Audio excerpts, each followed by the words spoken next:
Welcome to Talking with Toni here in Miami, and I'm with Sarah Sheridan of One Sotheby's here in Miami. Hi, Sarah. Hey, Tone. Nice to be together. It's so great, isn't it? And the other great thing about it is that I'm a newly joined Sotheby's in Connecticut, and Sarah has been a seasoned Sotheby's agent for quite a while. I've been with One Sotheby's for about 12 years, Okay. and I've been in the business for 44 years. Wow. One thing that people don't know out there is that Toni and I knew each other when we were 17 and 18 years Okay, old. we'll skip that part.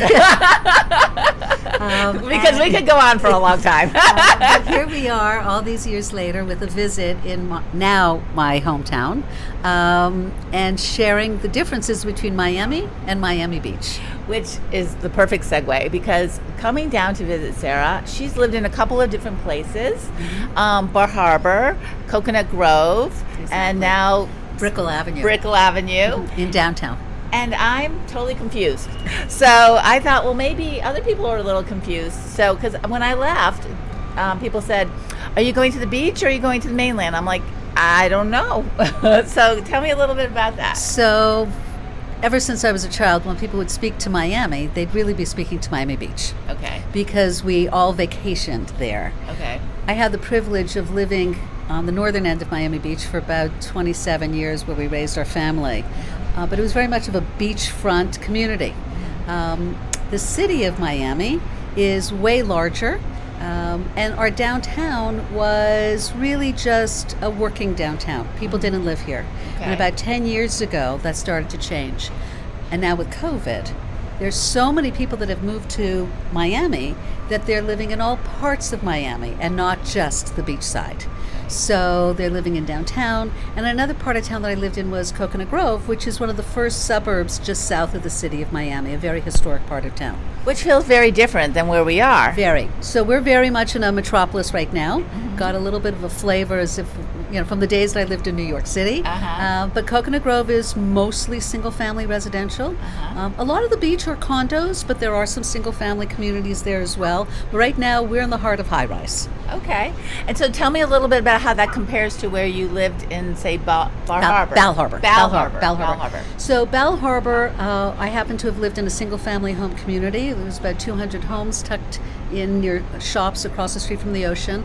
The city itself has 13 high-rises, mostly condos, a few hotels, and then there are some contiguous neighborhoods that are very much as single-family homes. Bay Harbor Islands, Surfside, Indian Creek Island, and that's been the area of expertise that I've had for the most part.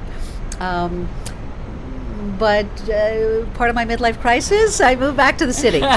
I was kind of plucked from the Northeast in my early 20s, and I am now happy to say that I live where the sun shines. I sell mostly properties for people to have the privilege of putting their toe in the sand, meaning waterfront properties.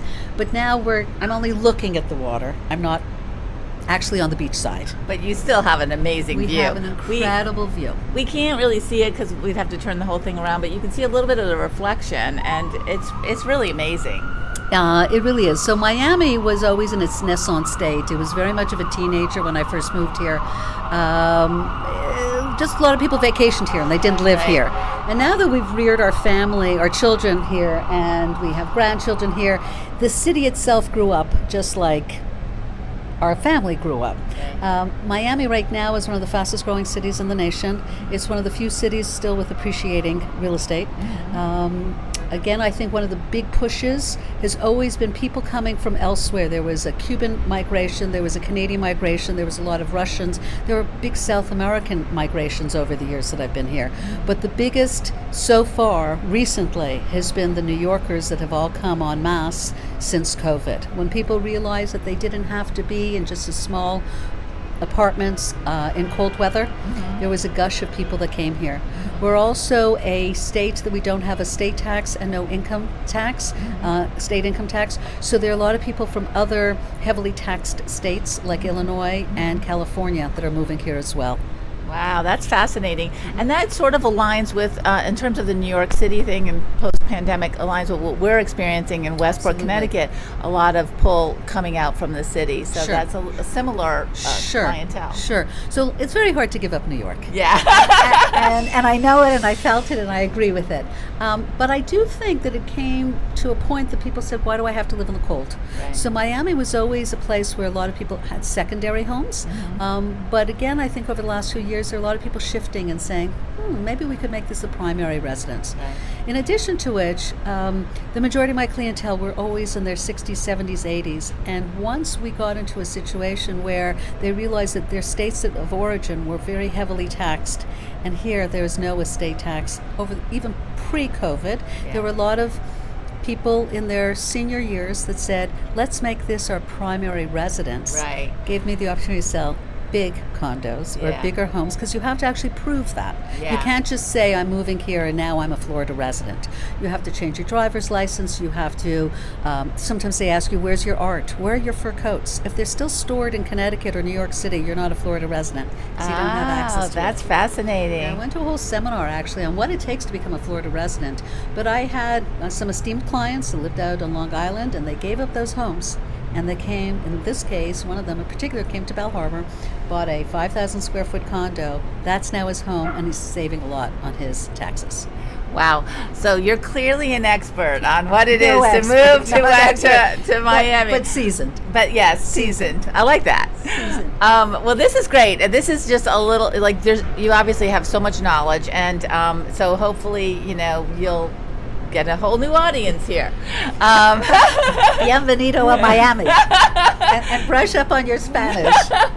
So I'm going to we're going to do another segment, and we're going to get to see one of your listings. Excellent. Right. Yeah, so I think what's very important to know is that there's mainland Miami, and in mainland Miami, that's where you'll hear about neighborhoods like Wynwood and the Design District and Pinecrest and Coral Gables and Coconut Grove. And Miami Beach is connected. It's just a very thin island, and it's connected by a series of bridges over to the beach. And our next segment will be highlighting my newest listing in Bell Harbor, 3,300 square foot unit on the beach. Very exciting. All right, we'll see you again.